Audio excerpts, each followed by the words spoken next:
Hello students, मैं doctor Anupreeta Mishra. Last video में मैंने मेश एनालिसिस का टॉपिक पिकअप किया था। उसमें मैंने आप लोगों को सारी थ्योरी बताई थी और मेश इक्वेशन कैसे बनाते हैं और उसका रैशनल क्या है, मेश इक्वेशन फॉर्म होने का, और वो कॉन्सेप्ट क्या है, वो सारी चीज़ें मैंने बताई थी।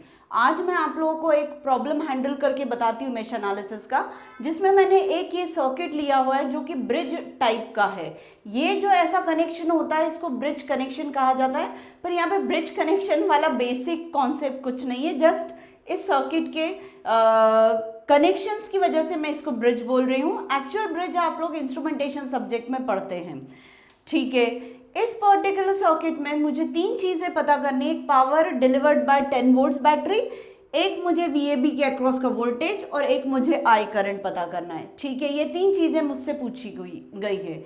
अब मैं यहाँ पर मेश एनालिसिस अप्लाई करती हूँ। मुझे देखकर ही समझ में आ रहा है कि यहाँ पर तीन विंडोज हैं, तो मैं कितने लूप करंट्स अज्यूम करूंगी? 3 लूप करंट्स अज्यूम करूंगी। तो ये पहला लूप करंट ये वाला हो गया, जो किस किस में से बह रहा है कॉमनली? 10 वोल्ट्स में से, 5 ओम्स में से, 3 ओम्स से और 2 ओम्स से, इन चारों से कॉमनली बह रहा है। यहाँ पर मैं दूसरा लूप करंट I2 एज्यूम कर रही हूँ, जो कॉमनली किस किस से बह रहा है? 5 ओम से, 4 ओम से और 5 वोल्ट से और 1 ओम से, ठीक है। Third loop current third window में एज्यूम कर रही हूँ I3, जो किससे बह रहा है? 3 ओम से, इससे बह रहा है 1 ओम से, 5 वोल्ट्स की बैटरी से और 1 ओम से बह रहा है। ऐसा ये थर्ड लूप करंट बह रहा है। अब मैं mesh equation mesh analysis apply करती हूँ, तो मेश इक्वेशन लिखूंगी तीनों लूप्स पर। सबसे पहले मैं मेश इक्वेशन लिख रही हूँ लूप 1 पर, मतलब इस पर लिख रही हूँ। तो इक्वल टू के LHS साइड में मैं देखूंगी कि क्या कोई वोल्टेज सोर्स है इस सर्किट में है। उस वोल्टेज सोर्स की मैग्नीट्यूड कितना है? 10 लिख लिया। क्या इस वोल्टेज सोर्स की पॉजिटिव पोलैरिटी से मेरा एज्यूम्ड लूप करंट निकल रहा है? यस। तो मैं इसके आगे प्लस साइन लगा दूंगी। अब देखूंगी क्या कोई और वोल्टेज सोर्स है? नहीं, अकेला एक ही वोल्टेज सोर्स है, तो एक ही टर्म आएगी इक्वल टू की दूसरी तरफ सबसे पहले मैं जिस लूप पर लूप इक्वेशन लिख रही हूँ उसी के लूप करंट की टर्म लिखूंगा, और वो हमेशा पॉजिटिव साइन के साथ होगी। तो I1 के साथ में प्लस साइन, और ब्रैकेट में मैं वो सारे रेजिस्टेंसेस ले लूंगी जो जिसमें से I1 करंट बह रहा है। तो किस किस में से बह रहा है I1 करंट? 2, 5 और 3 में से। तो 2, 5 और 3 से I1 करंट बह रहा है। फिर अब मैं नेबरिंग लूप्स देख लेती हूँ कि क्या फर्स्ट लूप के साथ कोई इंटरकनेक्टेड कोई दूसरा लूप है। I2 वाला भी लूप है, I3 वाला भी लूप है, मतलब सेकेंड लूप भी इंटरकनेक्टेड है, थर्ड लूप भी इंटरकनेक्टेड है। तो ठीक है, मैं अब इंटरकनेक्टेड इंटरमीडिएट रेजिस्टेंस कौन सा है? फर्स्ट लूप और सेकेंड लूप का 5 ओम्स। तो मेरी जो नेक्स्ट टर्म बनेगी लूप इक्वेशन 1 पर मेश इक्वेशन में, वो 5I2 बनेगी, ठीक है। 5I2 लिख लिया। 5I2 के साथ प्लस साइन आएगा कि माइनस साइन आएगा, वो हम ऐसे जज करेंगे कि 5 ओम्स में से I1 की डायरेक्शन ये वाली और I2 की डायरेक्शन ये वाली। कैसे डायरेक्शन है? दोनों की अपोजिट है बेटा, दोनों की डायरेक्शन अपोजिट है, इसलिए यहाँ पर क्या आने वाला? 5I2 टर्म के साथ माइनस साइन आएगा। इसी तरीके से मैं थर्ड लूप के साथ इंटरकनेक्शन किसके थ्रू है? 3 ओम्स के साथ दिख रहा है। अब 3 ओम्स के साथ है, तो फर्स्ट मेश इक्वेशन में मेरी जो थर्ड लूप की टर्म आएगी वो 3I3 आएगी, ठीक है। 3I3 लिख दिया। अब उसके सामने प्लस साइन होगा कि माइनस साइन होगा? कैसे निकालेंगे? हम ऐसे निकालेंगे कि इसमें से बहने वाला I1 करंट ऐसा है और I3 करंट ऐसा है, इसका मतलब ये दोनों करंट्स अपोजिट है, तो मैं क्या लगा दूंगी इसके सामने? Minus sign. तो ये मेरी फर्स्ट लूप की मेश इक्वेशन हो गई, जो कि होगी और सॉल्व करने पर 10 = 10I1, इन तीनों का सम 10 है, -5I2 -3I3, ऐसा हो गया। अब मेश इक्वेशन जो है लूप 2 पर वो क्या हो जाएगी? इस पर क्या कोई वोल्टेज सोर्स है 5 वोल्ट्स। 5 वोल्ट्स की क्या पॉजिटिव पोलैरिटी से I2 निकल रहा है? नहीं, निगेटिव पोलैरिटी से, तो मैं 5 के साथ माइनस लगा दूंगी। अब मैं I2 की टर्म पहले लिख लेती हूँ। I2 की टर्म लिख रही हूँ, तो I2 किस किस में से बह रहा है? 5 ओम से, 1 ओम से और 4 ओम से। तो मैं 5 + 4 + 1 लिख लूंगी और साथ में I2 लगा दूंगी। और सेकेंड लूप पर मेश इक्वेशन लिख रही हूँ, मतलब सेकेंड लूप के लूप करंट के साथ मैं प्लस साइन ही दूंगी। फिर अब मैं देखूँ कि क्या ये लूप इंटरकनेक्टेड है? हाँ, फर्स्ट से भी है, थर्ड से भी है। फर्स्ट से 5 ओम्स के थ्रू इंटरकनेक्टेड है और थर्ड से ये 1 ओम्स के थ्रू इंटरकनेक्टेड है। तो 5 ओम्स के थ्रू इंटरकनेक्टेड है, तो ये वाली टर्म क्या आएगी? 5I1 आएगी। प्लस है कि माइनस है? तो I1 और I2 5 ओम से अपोजिट डायरेक्शन में बह रहे हैं, तो -5I1। ऐसे ही I3 के साथ इंटरकनेक्शन किसके थ्रू है, 1 ओम्स के थ्रू है। I3 कैसा बह रहा है, यहाँ से यहाँ। I2 कैसे बह रहा है, अपोजिट डायरेक्शन में, तो नेचुरली ये वाली टर्म भी क्या आएगी, I3 इंटू 1 माइनस साइन के साथ। तो इस इक्वेशन को और आगे सॉल्व करें तो 5 यहाँ माइनस साइन और यहाँ माइनस साइन कॉमन लेके 5 equal to 5I1 minus 10I2 plus I3 ऐसा फॉर्म होगा, और ये मेरी सेकेंड इक्वेशन हो गई, नेमिंग कर दी है। थर्ड लूप पर मैं मेश इक्वेशन लिखने जाऊंगी, तो फिर से मैं चेक करूंगी कि LHS में लिखने के लिए कोई वोल्टेज सोर्स की टर्म है क्या, है 5 वोल्ट्स। 5 वोल्ट्स लिख दिया। 5 वोल्ट्स के क्या पॉजिटिव पोलैरिटी से I3 निकल रहा है, यस, तो +5 लिखेंगे। अब मैं इक्वल टू के दूसरी तरफ I1 I2 I3 की टर्म लिखती हूँ। I3 की टर्म पहले लिख लेती हूँ क्योंकि इसी लूप पर मेश इक्वेशन लिख रहे हैं, तो I3 की टर्म के साथ प्लस साइन ही आएगा, ठीक। I3 किस किस में से बह रहा है, 3 ओम से, 1 ओम से और 1 ओम से, मतलब 3 + 1 ऐसे करके वहां पर 1 + 3 + 1 लिख दिया है।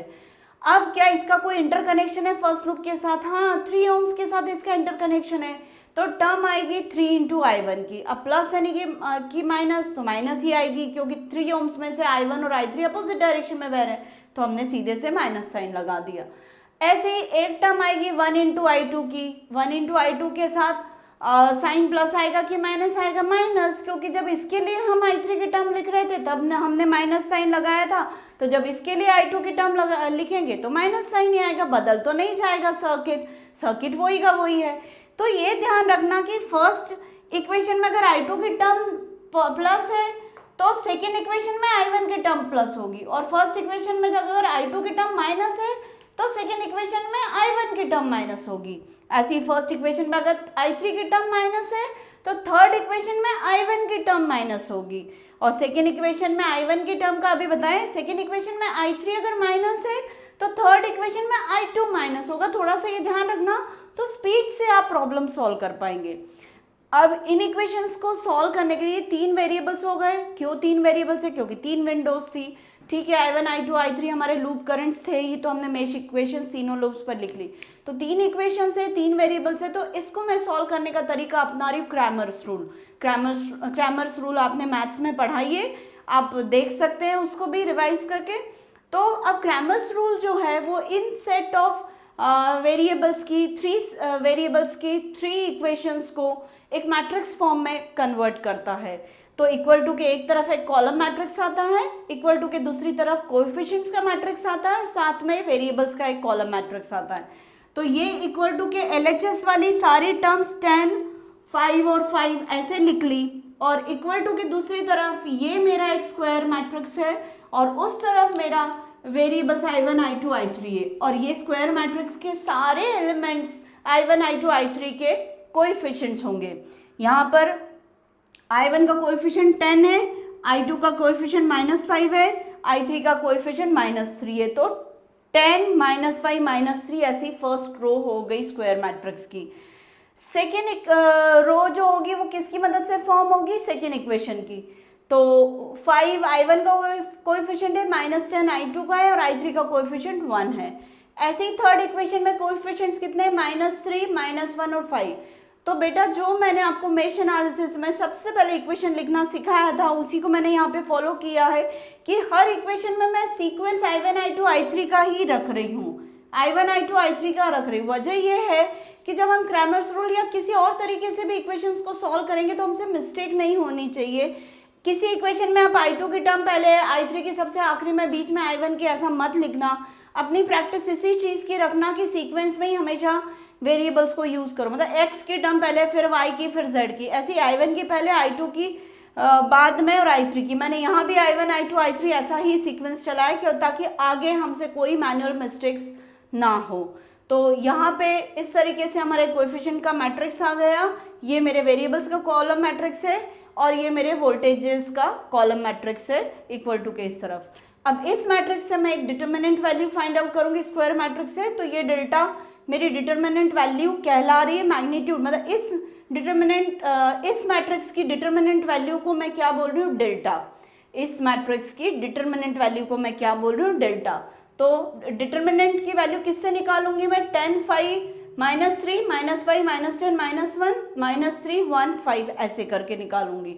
अब इसका फॉर्मूला क्या है, हमको सबको मालूम है कि फर्स्ट रो के एक एक एलिमेंट को लेते हैं, 10 लिया और फिर मैं इसको और इसको छुपा दूंगी, तो 10 इंटू -10 इंटू 5, फिर माइनस साइन और इन दोनों का मल्टीप्लिकेशन, तो माइनस साइन और 1 इंटू -1, ऐसा ये मेरी फर्स्ट टर्म बनेगी डिटर्मिनेंट की। सेकेंड टर्म मेरी किससे बनेगी, माइनस लगाऊंगी सेकेंड टर्म के साथ और ये क्वांटिटी -5 लिख दूंगी, तो माइनस ऑफ -5 और फिर इसका क्वांटिटी निकालूंगी 5 इंटू 5 -1 इंटू -3, वो करेंगे।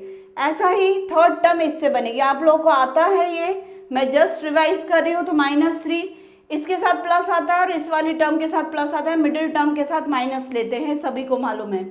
तो ये हो जाएगा 5 इंटू -1 ब्रैकेट देख ही रहे हो अंदर, और माइनस ऑफ -3 इंटू -10, ऐसा करके मैं पूरी डिटर्मिनेंट वैल्यू निकालूंगी। 10 -50 +1 +5 5 5 से 25 माइनस इंटू -3 +3 -3 5 इंटू -1 -5 और ये पूरा -30 हो जाएगा। ये हो गया 490, ये हो गया 5 इंटू 28 140 -3 इंटू 35 तो पॉजिटिव हो जाएगा, तो +105। इन दोनों को सॉल्व किया तो ये आ गया 350 + 105 और 350 में से 105 सब्ट्रैक्ट किया तो -245। ये मेरी डिटर्मिनेंट वैल्यू आ गई इस स्क्वायर मैट्रिक्स की। अब मैं बोर्ड रब करके आगे सम सॉल्व करती हूँ। जैसे डेल्टा निकाला वैसे डेल्टा 1 निकलेगा, डेल्टा 2 निकलेगा और डेल्टा 3 निकलेगा। क्यों? क्योंकि 3 वेरिएबल्स है I1 I2 I3। डेल्टा 1 कैसे निकाल सकते हैं, तो हम डेल्टा 1 का भी एक डिटर्मिनेंट फॉर्म करेंगे जिसमें फर्स्ट कॉलम को हम इससे रिप्लेस कर देंगे, मतलब 10 5 -3 की जगह 10 5 5 आ जाएगा, ये आ गया। सेकेंड कॉलम -5 -10 -1 ही रहेगा, थर्ड कॉलम -3 1 5 रहेगा। अब इसकी डिटर्मिनेंट वैल्यू निकाली तो 10 इंटू -10 इंटू 5 ब्रैकेट के अंदर और माइनस साइन तो आएगा ही, और माइनस साइन इंटू 1 इंटू -1 हो जाएगा, ये हो जाएगा। सेकेंड टर्म के साथ हमेशा माइनस साइन आता है, फिर वो टर्म के साथ अगर माइनस है तो वो भी आ जाएगा। फिर इसके साथ ब्रैकेट में आएगा 5 इंटू 5 और -5। ऐसे ही इस टर्म के साथ -3 पूरा पॉजिटिव टर्म होगी ये, इसके साथ हम -3 लिख रहे हैं और -3 के साथ ब्रैकेट में 5 इंटू -1 मतलब -5 और ये -5 इंटू -10 के साथ माइनस साइन भी आएगा तो +50 हो जाए। ऐसे हम इसे सॉल्व करेंगे तो डेल्टा 1 की वैल्यू 525 हो जाएगी। प्रीवियस जो मैंने डेल्टा कैलकुलेट किया था वो -245 था, ऊपर लिख दिया। ऐसे ही डेल्टा 1 भी मैंने -525 ऊपर लिख दिया। अब डेल्टा 2 में क्या करेंगे, सेकेंड कॉलम को हम 10 5 5 से रिप्लेस कर देंगे, तो हमारा डिटर्मिनेंट किससे बनेगा, 10 5 -3 10 5 5 और -3 1 5 से। तो इसकी डिटर्मिनेंट वैल्यू -200 है। ऐसी डेल्टा 3 की डिटर्मिनेंट वैल्यू, डेल्टा 3 कैसे बनाएंगे, इसको रिप्लेस कर दें हम 10 5 5 से, तो इसकी डिटर्मिनेंट वैल्यू -600 है। तो ऐसे करके हमने सारी डेल्टास की डिटर्मिनेंट वैल्यूज हमने ऊपर लिख लिए। अब I1 कैसे फाइंड आउट होगा, डेल्टा 1/4 डेल्टा से, डेल्टा 1/डेल्टा से फाइंड आउट होगा। तो डेल्टा 1 कितना है, -525 डिवाइडेड बाय -245, सॉल्व किया तो 2.14 एम्पियर्स आया। I2 की वैल्यू क्या होगी, डेल्टा 2/डेल्टा, तो वो कितनी होगी, -200/-245, तो ये 0.82 एम्पियर्स होगा। I3 की वैल्यू होगी डेल्टा 3/डेल्टा मतलब -600/-245, तो ये हो जाएगा 0.24 एम्पियर्स। तो ये तो हमारे सारे लूप करंट्स निकल गए। हमसे पूछा क्या गया है, power delivered by 10 volts battery, VAB और I करंट, तो वो हम फाइंड आउट कर लेते हैं।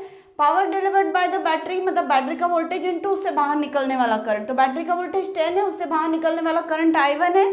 तो सर्किट को देखकर ही समझ में आ रहा है कि I1 यहाँ से निकल रहा है, इस ब्रांच का करंट कितना होगा I1, तो 10 इंटू I1 जो होगा वो मुझे पावर दे देगा। और I1 की वैल्यू कितनी थी, 2.14, तो ये हो जाएगी 10 इंटू 2.14 मतलब 21.4 वॉट्स हो जाएगा। इसका यूनिट वॉट्स है। अब मुझे VAB वोल्टेज निकालना है, तो मैं क्या करूँ, VAB वाले AB ब्रांच में पूरी अलग ही ले रही हूँ, अलग ड्रॉ कर ले रही हूँ। और इस ब्रांच में क्या है, 5 वोल्ट्स है और 1 ओम से। ऐसा करने पर बेटा कभी भी गलती नहीं होती है हमसे।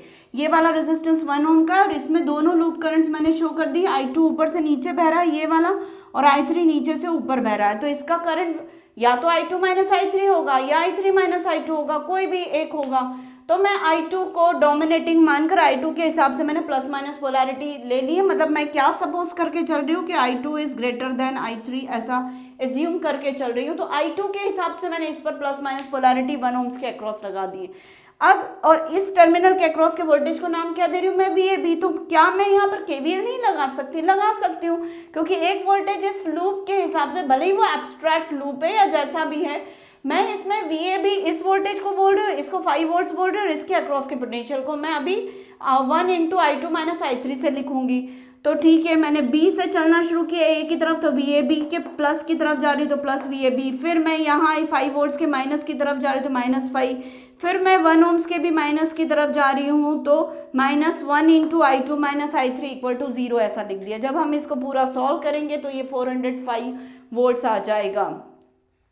अब ये हो गया VAB का मैग्नीट्यूड। अब I का मैग्नीट्यूड मतलब इसमें से बहने वाला करंट। अब इसमें से बहने वाला करंट नेचुरली I2 और I1 का ही अलजेब्रिक सम होगा। अब I की डायरेक्शन ये वाली है, I2 की भी ये वाली है, I1 की ये वाली। तो ये ब्रांच करंट I जो ब्रांच करंट होगा वो I2 माइनस I1 बनेगा, क्योंकि I और I2 की डायरेक्शन सेम है, मतलब मुझे I2 माइनस I1 ही करना पड़ेगा। तो मैंने I2 माइनस I1 किया, सॉल्व किया, तो ये आ गया 325।